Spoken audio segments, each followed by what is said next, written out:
Terima kasih Anda masih bersama kami. Bagi Anda yang baru bergabung, berikut kami sampaikan kembali 3 berita utama hari ini. Pastikan seluruh jamaah reguler tidak gagal berhaji. Kementerian Haji dan Umroh Lombok Tengah perpanjang masa pelunasan ONH tahun 2026. Diduga mengedarkan narkoba di lingkungan tempat tinggalnya, seorang nelayan di Mataram diringkus polisi. Pulihkan ekosistem Rinjani, Balai Taman Nasional Gunung Rinjani akan menutup seluruh jalur pendakian selama 3 bulan.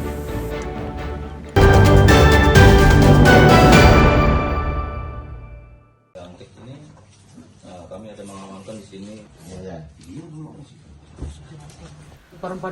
Seorang nelayan berinisial FA diringkus Satuan Reserse Narkoba Polresta Mataram karena diduga mengedarkan narkotika di lingkungan tempat tinggalnya.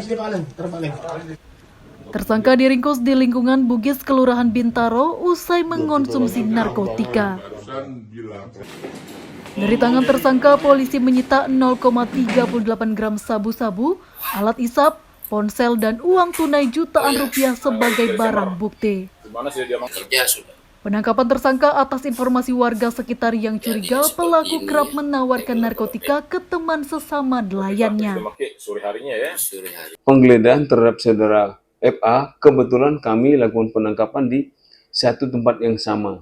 Ternyata mereka baru selesai melakukan pesta narkoba, yang mana keseluruhan ini yang dewasa adalah saudara FA yang dewasa, dan yang bersangkutan yang menyuplai sabu-sabu kepada anak yang kami lakukan penangkapan di satu kamar yang sama. Dari hasil penggeledahan, kami mengamankan barang bukti narkotika jenis sabu-sabu seberat 0,38 gram. Tersangka mengaku nekat mengedarkan narkoba karena alasan ekonomi. Sudah apa kami sabu? Pakai. Oke. Selain itu? Sudah cuma itu aja, mau kasih temen juga. Oh, kalau ada teman yang nyari, sudah kasih. deh. Ya, kasih enggak, saya pakai. Apa? Kalau teman nyari, Ya saya kasih. pakai untuk diri sendiri ya? Iya.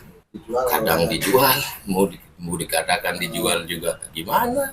Mau diutang juga. Kalau ada yang nyari. Kalau ada yang nyari. Berarti hari Senin itu baru tiga orang ya? Iya. Yang sudah jual teman gitu ya? Iya. Atas ulahnya, pria 53 tahun itu dijerat Undang-Undang Narkotika dengan ancaman hukuman pidana 5 tahun penjara. Dari Kota Mataram, Awaludin dan Riyadi Sulhi melaporkan.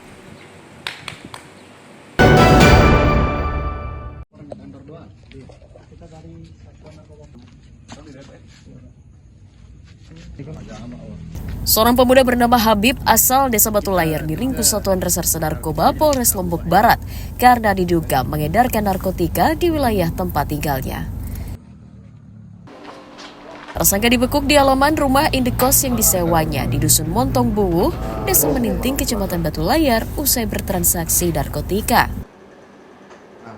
Dari tangannya, polisi berhasil menyita sabu-sabu seberat 2,3 gram dan ponsel sebagai barang bukti kejahatannya. Penangkapan Habib atas informasi warga sekitar yang curiga tempat kos tersangka kerap digunakan sebagai lokasi bertransaksi narkotika. Selain diduga mengedarkan, tersangka juga merupakan pengguna aktif narkotika yang dibuktikan dengan hasil tes urin yang positif. Kami telah berhasil melakukan penangkapan terhadap pelaku tindak pidana menjual atau menjadi perantara jual beli atau memiliki, menyimpan dan menguasai narkotika jenis sabu. Penangkapan ini berawal dari informasi masyarakat yang kami dapatkan di Desa Meninting, Kecamatan Batu Layar, bahwa di sebuah rumah kos sering digunakan sebagai tempat transaksi ataupun penyalahgunaan narkotika. Tersangka mengaku mengedarkan sabu-sabu sekitar 2 tahun dan hanya bertugas sebagai perantara saja. Sejak kapan sudah jual sabu? Saya sejak 2 tahunan lah, Pak, tapi saya kan tidak menjual, saya membeli. Membeli? Ya. Terus setelah membeli, antar ke Pak Supriyadi. Itu bukan perantara namanya. Iya. Jadi kurirnya aja gitu ya? Ya, saya lihat. Pakai juga tuh. Pakai siapa? Atas ulahnya, pemuda 34 tahun itu dijerat Undang-Undang Narkotika dengan ancaman hukuman pidana minimal 5 tahun penjara. Awaludin dari Kabupaten Lombok Barat melaporkan.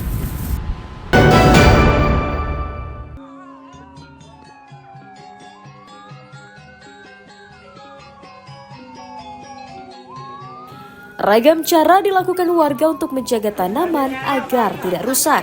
Seperti ratusan petani di Kelurahan Denggan, Kecamatan Selong, Kabupaten Lombok Timur yang menggelar ritual nyelamat dowong memasuki 1 bulan usia tanaman.